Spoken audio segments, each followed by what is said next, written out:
The world is changing and people are becoming more acceptable and more understanding.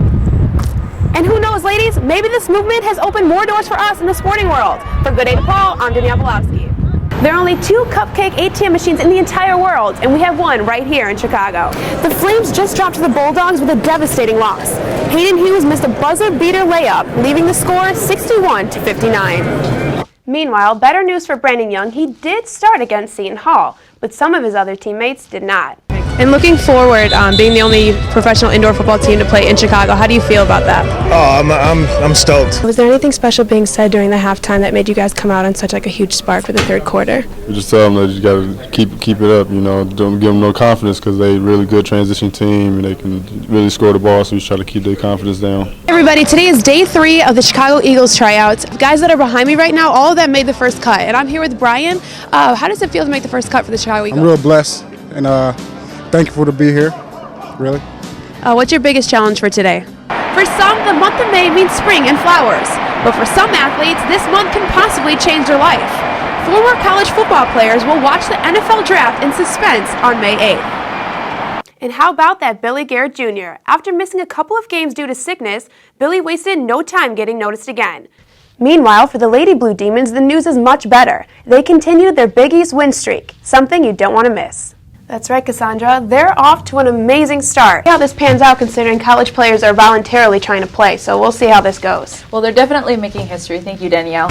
Even though the Bulls are out of the playoffs, they still remain in the hot seat. With talks of Coach Thibodeau leaving, Carmelo Anthony coming, and MVP Derrick Rose returning to the lineup, the Bulls remain in the spotlight.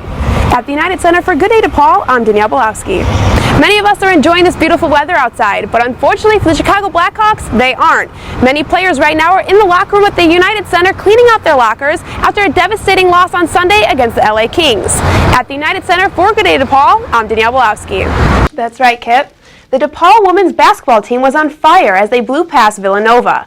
3 Blue Demons scored in double figures. Check it out.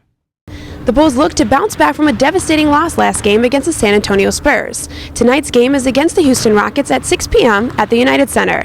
I got to sit down with Dwight Howard as he gets ready for the game. Well, I would say our defense, has to be a lot stronger. DePaul's game plan tonight was set the pace of the game and have great energy. The Blue Demons did just that. 2 minutes into the second quarter, Shanice Jenkins in the paint puts up a float over 3 defenders. DePaul up by 6. Creighton, trying to decrease the margin, finds Maya Melman wide open in the corner on the fast break, drilling the 3, 37-21 DePaul.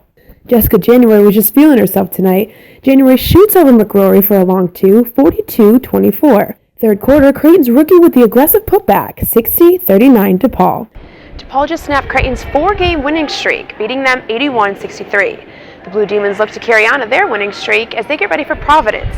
Tip-off is on Sunday at 2 p.m. here at the McGrath Center. With Swish Appeal, I'm Danielle Bielawski.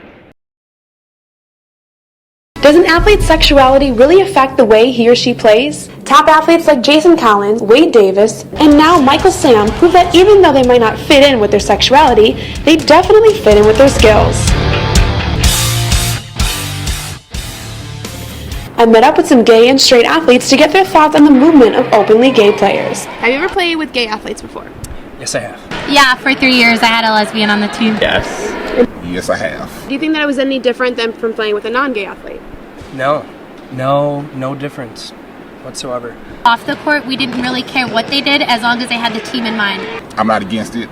I feel that if an athlete's an athlete, no matter what they like off the field, they should be able to play the game. No, I think that playing with gay athletes they're just the same. Yet these athletes say being gay doesn't affect their play. Gay athletes still deal with the struggle of when and how to come out to their teammates. Senior track and field runner at DePaul University, Harold Alvarez, says he was torn and didn't know what to do. Coming out was a little bit difficult for me just because I was really unsure of how I wanted to come out. Being an athlete, I was really nervous to see if I'm going to be treated differently by my teammates. My father was a little bit surprised. He asked me how is that possible with me being an athlete. Other athletes like former college football player Scott Parachek hide behind who they are because they don't feel safe. Basically, I thought it was a bit dangerous, especially with the kind of language that people used in the locker room. I didn't think it was something that would be accepted, so it was something that I didn't even think about until after college. Michael Sam is the first openly gay football player to be drafted by the NFL. His kiss was talked about for weeks after the draft. Was this too much, or was this something the society needed to see? I think it was a big thing because when you think of a football player, you always think of that strong, muscular man, and you see most football players with that like beautiful like model or singer, whereas it was different that he wasn't like that. And I think that's what they were trying to portray, that he was so different compared to other football players. I think that he was just being genuine. I think that if any straight athlete were in the room with his girlfriend, you can look at A.J. McCarron from Alabama. He after every game goes and kisses his girlfriend and no one has a problem with it. More and more gay athletes are taking a stand and coming out because they are feeling more comfortable with who they are as a person and as an athlete. Advice to gay athletes who are struggling with whether or not to come out. I just want to be happy because once you're on that field, you're a brother. It's not about what's going on outside their life. Kind of like, do it. The world is changing and people are becoming more understanding and more accepting. And who knows, ladies, maybe this movement has opened more doors for us in the sporting world. For Good Day to Paul, I'm Danielle Bielawski. For some, the month of May means spring and flowers. But for some athletes, this month can possibly change their life. Former college football players will watch the NFL draft in suspense on May 8th. Prospect athletes like Johnny Manziel, Jadeveon Clowney, and Khalil Mack showed off their skills in the 40-yard dash, the broad jump, and shuttle drills. Lawrence Holmes from 670 The Score has high hopes for some special talent this year. Jadeveon Clowney. So I'm really looking forward to him. I hope that the Bears draft Calvin Pryor, the safety out of Louisville. But those two guys are kind of top on my list. Current arena football player Anthony Hughes has been dreaming for the day he hears the NFL commissioner say his name over the PA system. Unlike Manziel and Clowney, Anthony didn't have a perfect college career to get him noticed. He has had some setbacks throughout his career, but he refuses to give up. My biggest obstacle was coming out of high school, not being able to go to Michigan State.